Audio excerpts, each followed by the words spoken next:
नमस्कार दोस्तों, जय माँ दुर्गा, जय माँ काली। और दोस्तों कैसे हो आप सब? बढ़िया दोस्तों। आज मैं जो आपसे बात करने जा रहा हूँ दोस्तों, ये बहुत ही ज़्यादा महत्वपूर्ण बात है दोस्तों। ये बात ऐसी है कि ये साधना से रिलेटेड है दोस्तों।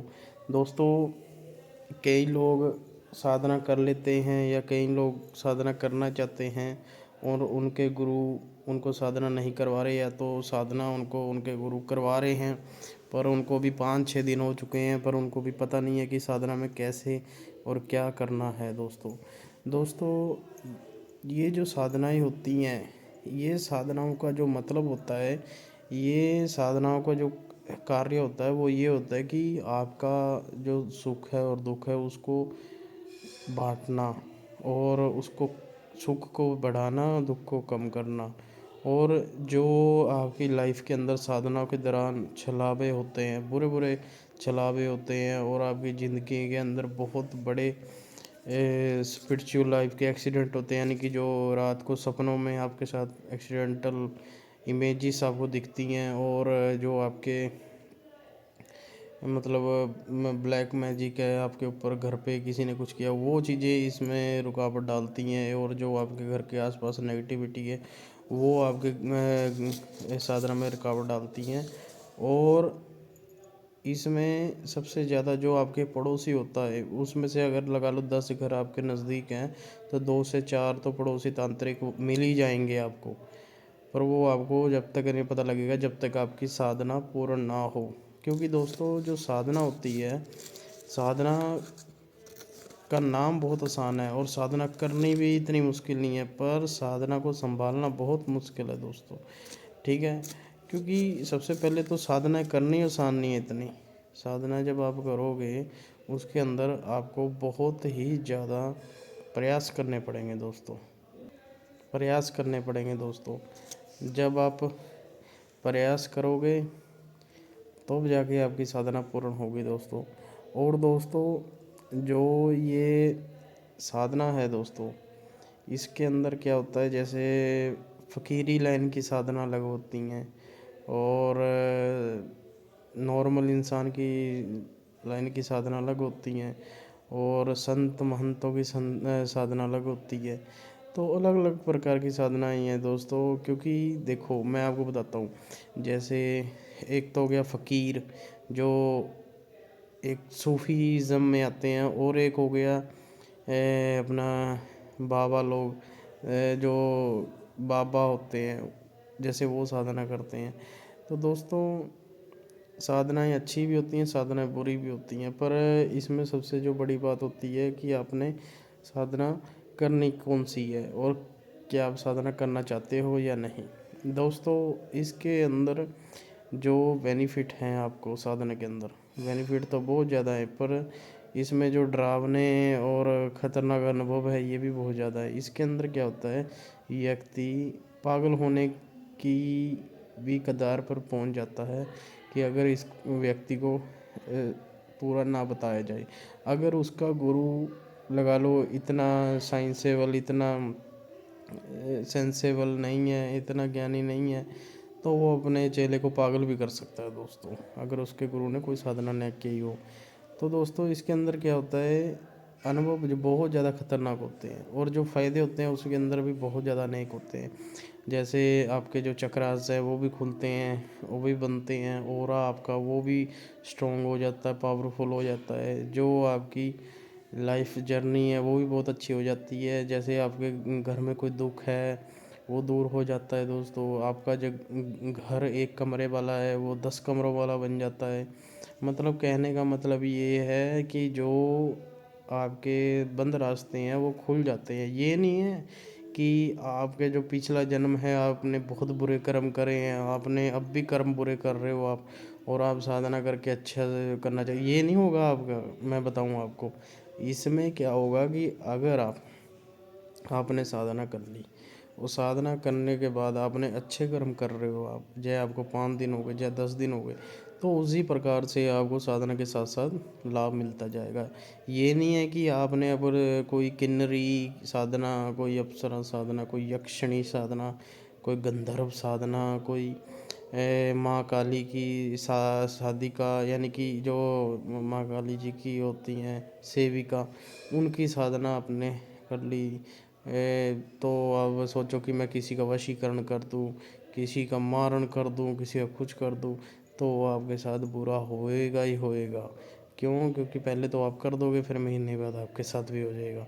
क्यों? साधना में जो साधना होती है, इसको अगर आप अपने कर्म भी अच्छे रखोगे और साधना भी अच्छे तरीके से कार्य लोगे तो आपके साथ अच्छा ही होगा, अन्यथा आपके साथ बुरा होगा। जैसे कि अब लगा लो एक नॉर्मल इंसान है, दो भाई हैं, एक बड़ा भाई तो बहुत शरीफ है, छोटा भाई नटखट है।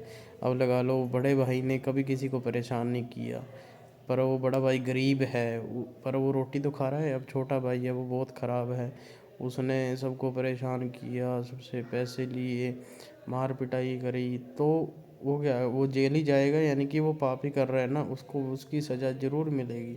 जो बड़ा भाई है उसको नहीं मिल सकती। इसी प्रकार के साधना का मतलब होता है कि साधना ये ज़रूरी नहीं है कि साधना कर लिया आपने बुरे कार्य करो। हाँ, पर वो एक अघोरी लाइन में हो जाता है, जैसे औगड़ हो गए, अघोरी हो गए, तामसिक भोग वाले हो गए, क्योंकि वो कर सकते हैं दोस्तों, वो किसी का मारण, वशीकरण, मोहन, उच्चाटन सब कर सकते हैं, क्योंकि उनकी जो कार्य होता है, उनका जो लिखा होता है, वो भोगना उनको पड़ता ही है, उनको पता होता है, पर वो अकेले ही भोगते हैं, क्योंकि उनकी कोई फैमिली नहीं होती, और जिनकी होती है वो करते नहीं है कभी भी बुरे कार्य। ठीक है? और घर बार त्यागने पड़ते हैं दोस्तों, बहुत कुछ त्यागना पड़ता है, पैसे रह जाते हैं, एक इंसान है वो पास में नहीं रहता दोस्तों।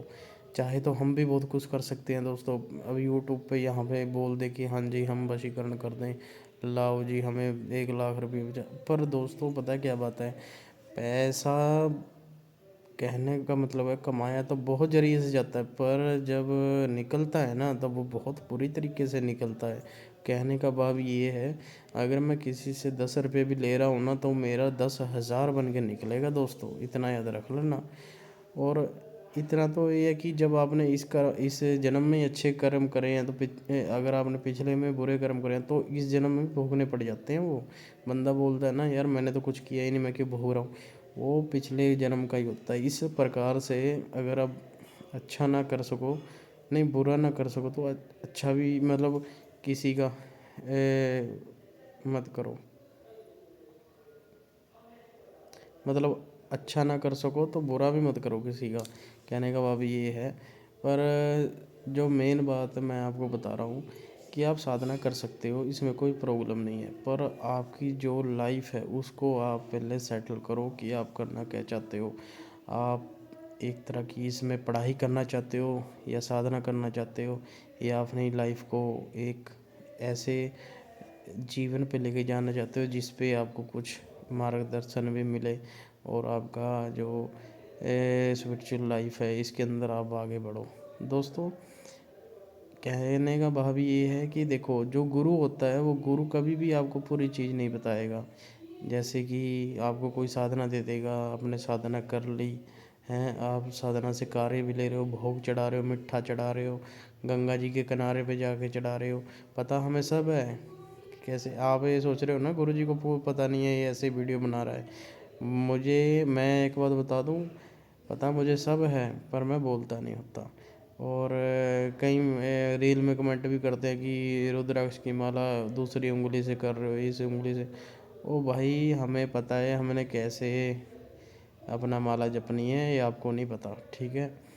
और मैं आपको बताऊं, जैसे कि भोग लगाना लगा के आ जाते हैं गुरु, मतलब गुरु जो भी कहते करते रहते, पर गुरु कभी भी उनको एक ऐसा पॉइंट नहीं बताता, लूज पॉइंट, जिससे कि वो जो साधना होती है उन उस देवी को या देवता को कंट्रोल कर सके। अगर देवता या देवी हैवी हो जाए तो ये कभी नहीं बताता, अगर बताएगा भी वो कम ज़्यादा बताएगा, पूरा नहीं बताएगा। क्योंकि बात कुछ ऐसी होती है, कहीं देवियाँ ऐसी होती है, कहीं देवता ऐसे होते हैं, अगर आपने भोग नहीं लगाया तो वो आपके साथ बहुत बुरा भी हो सकता है दोस्तों। आपको याद कराने के लिए आप पे डंडे सोटे भी मार सकते हैं वो, और ऐसा हुआ है तो हमने उनको चेला भी बनाया है। तो दोस्तों, ऐसे गुरुओं पे भी मत फंसना, कि जो सिर्फ पैसों पैसों के व्यापारी हो। क्योंकि मैंने देखा है दोस्तों, 30-30 हज़ार रुपया लोग फंसा के बैठे हैं, 30-30 हज़ार, और आज तक गुरु ने कुछ नहीं दिया उनको, कुछ भी। और गुरु ने उनसे सिर्फ अपना मतलब निकाला दोस्तों। ठीक है दोस्तों, आज के लिए इतना ही, फिर मिलते हैं। जय माँ दुर्गा, जय माँ काली।